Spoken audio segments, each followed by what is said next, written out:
আমি নিজে এই ফোনকে অনেক বেশি ভয় পাই, আমি নিজে ভয় পাই।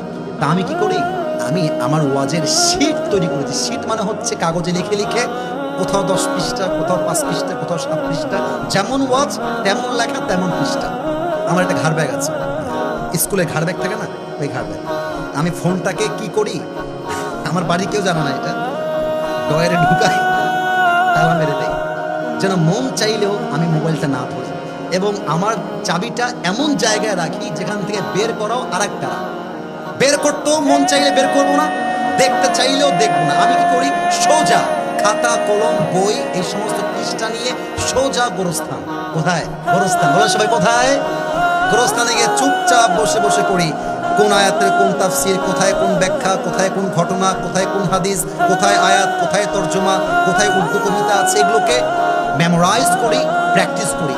এখন বলবেন হুজুর, আপনি একজন হুজুর হয়ে এত সেন্সিটিভ কেন মোবাইল নিয়ে? প্রিয় ভাইরা আমার, মোবাইল এমন একটা জিনিস, ইমানদারের ইমান নষ্ট করতে একটা মোবাইল এনাফ, ঠিক কিনা বলেন?